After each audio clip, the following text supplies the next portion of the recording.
এক আল্লাহর বান্দা দুনিয়াতে বিবাহ করিয়া সন্তান চাইতে চাইতে কন্যা কন্যা, কোনো ছেলে নাই, বারবার চায় ছেলে, বারবার হয় কন্যা, বারবার ছেলে চায়, বারবার কন্যা হয়।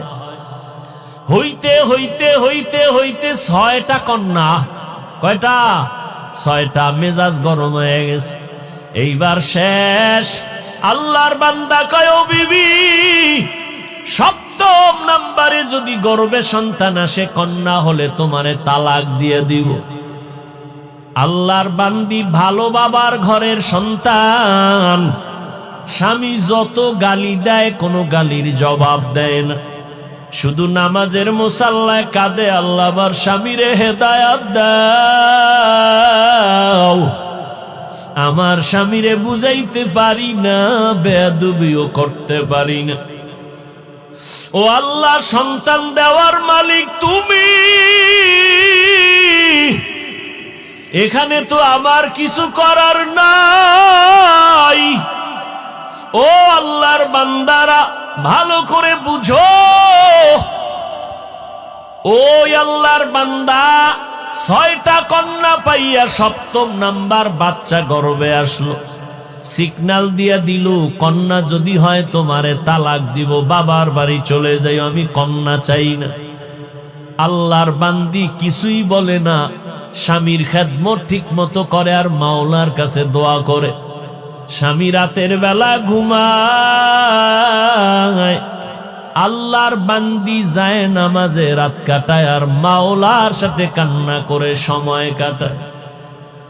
ও আল্লাহর বান্দারা, ওই আল্লাহর বান্দি, সন্তান দুনিয়াতে আসার সময় কাছাকাছি, মেশিন নাই, কোনো পরীক্ষার যন্ত্র নাই যে জানবে সন্তানটা ছেলে না মেয়ে। আল্লাহ দিছেন 7ম নাম্বারটাও কন্যা, কিন্তু স্ত্রীও জানে না, স্বামীও জানে না। স্বামী কয়, যদি কন্যা আসে তাহলে তোমাকে তালাক, আমি আর তোমাকে রাখতে চাই না, তালাক দিয়া বিদায় করে দিব।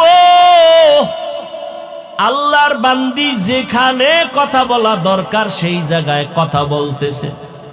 আসল আদালতে লাইন লাগাইছেন। দুনিয়াতে আসার কাছাকাছি সময়ের এক ঘটনা, আল্লাহর বান্দা রাতের গভীরে ঘুমে নিমগ্ন হয়ে গেল। ঘুমে এতটা বিভোর, চোখের পানি তো বৃথা যেতে পারে না। ও যুবক, মায়ের চোখের পানি, বাবার চোখের পানি বৃথা যাবে না। মায়ের দোয়া নিয়ে সামনে আগাও। বাবার তুলনায় মায়ের মর্যাদা আল্লাহ 3 গুণ বাড়ায় দিছেন নবীর মাধ্যমে।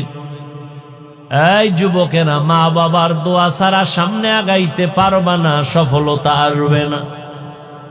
আল্লাহর বান্দি, স্বামী ঘুমায়, তিনি ঘুম থেকে উঠা গভীর রজনীতে, যেই টাইমে আমার আল্লাহ প্রথম আসমানে আসেন বান্দার দাবি শোনার জন্য, অতিও গভীর হয় রজনী যখন, নীরবে প্রভুর নাম জপিও তখন, প্রভুর করুণা যদি পাইবারে চাও, গভীর রাতে উঠে প্রভুর গুণগান গাও। স্বামী কই? ঘুমায়, কঠিন ঘুমে আছে।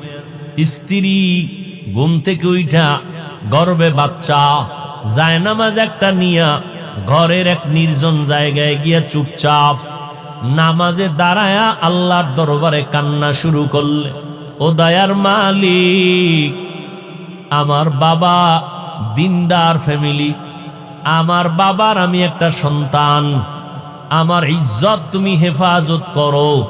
স্বামী ভালো খারাপ যাই হোক, আমার বিবাহের বন্ধনের 2টা আশা, এটা আমার কলঙ্ক। ও আল্লাহ, তুমি ইজ্জতের হেফাজত করিও, আমার স্বামীকে তুমি হেদায়াতের দৌলত দান করিও। এই বলে আল্লাহর বান্দি দোয়া করে, কান্না করে। এদিকে স্বামী বেচারা ঘুমের বিভোরে স্বপ্ন দেখতেছে, কিয়ামতের মাঠ কায়েম হয়ে গেছে।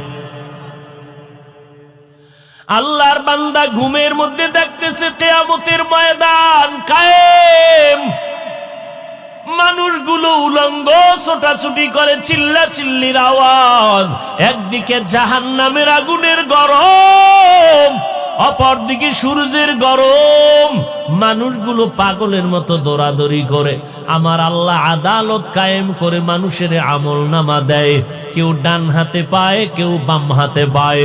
ডান হাতে পাইয়া হাসতে হাসতে জান্নাতের দিকে যায় নেক আমলওয়ালারা, আর যারা গুনাহগার এদের বাম হাতে আমল নামা দেয়। চিৎকার, জাহান্নামের হ্যান্ডকাপ এদের হাতে লাগাইয়া জাহান্নামে নিয়ে যায়।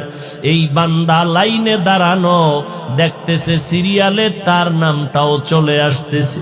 কাছাকাছি আসার পর আমার মাওলার কুদরতের আওয়াজ, আল্লাহ বলে, রে ফেরেশতা, এই নাফরমানের হাতে জাহান্নামের শিকল লাগাও, শিকল লাগাইয়া জাহান্নামের দিকে নিয়ে যাও। এই বান্দা দুনিয়াতে কোনো আমল করে নাই, জাহান্নামে নিয়ে যাও। আল্লাহর বান্দা ঘুমের মধ্যে স্বপ্ন দেখতেছেন, যখন তারে ধইরা জাহান্নামের দিকে নিতেছে, আল্লাহর বান্দা হাউ মাউ করে কান্না করে। জাহান্নামের গরম বড় কঠিন, জাহান্নামের গরম হাওয়াটা বহু দূর থেকে শরীরে লাগা মাত্র চামড়াগুলো খসে খসে পড়ে যাবে।